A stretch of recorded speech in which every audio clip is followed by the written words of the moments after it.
What's up? It's Renee and welcome to Edge of Illumination. I recently did a video that had thousands of comments and polarizing responses in response to 607 Onk.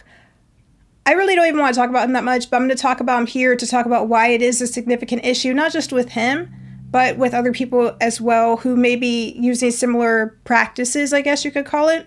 Now, although it's really good for engagement, it's super entertaining, it's funny, there's a deeper issue at play. The main issue with what he does is what's called poisoning the well. So poisoning the well is a fallacy, and it essentially means that before anybody has the chance to hear an idea or a philosophy and more, they've already made up their mind on it.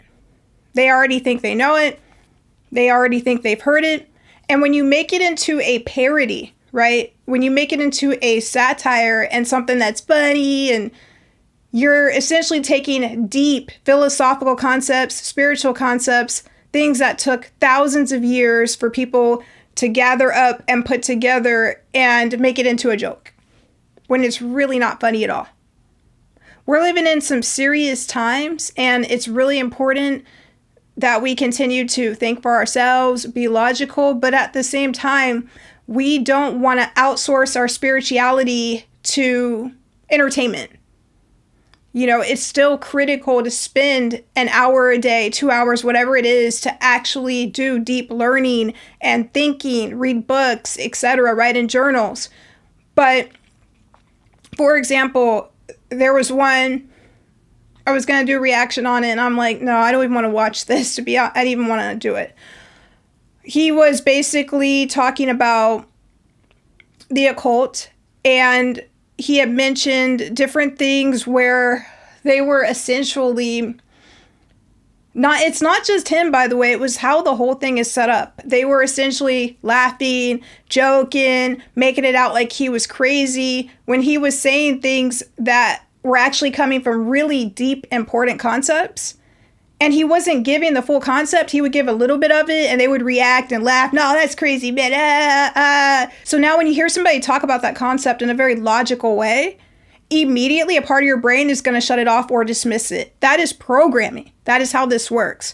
Now, in addition to being extremely spiritual, I have 5 degrees, graduated from the top school in the country in sociology, have degrees in behavioral science as well. So we can look at this from an academic perspective, a personal perspective. I've been studying the media since I've been a little kid.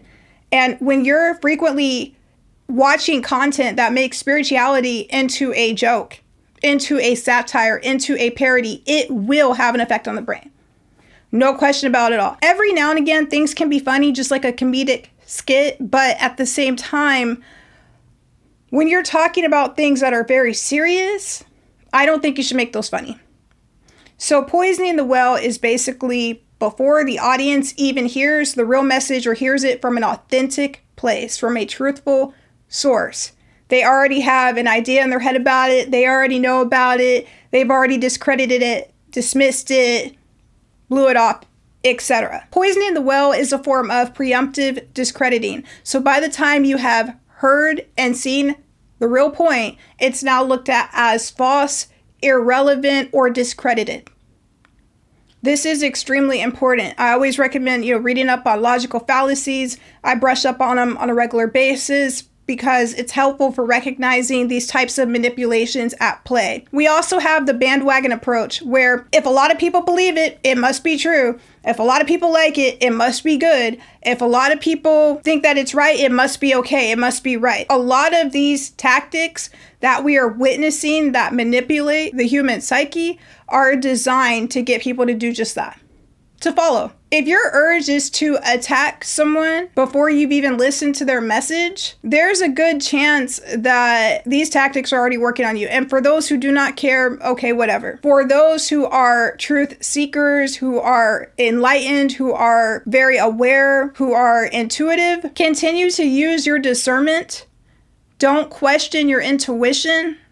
Trust your gut and trust your instinct, especially when it comes to issues and topics such as spirituality, psychological subjects, and things that directly impact your life, including politics and more. Continue to use your own intuition and discernment at these times, because with the advent of the internet and new forms of marketing, there is so much manipulation.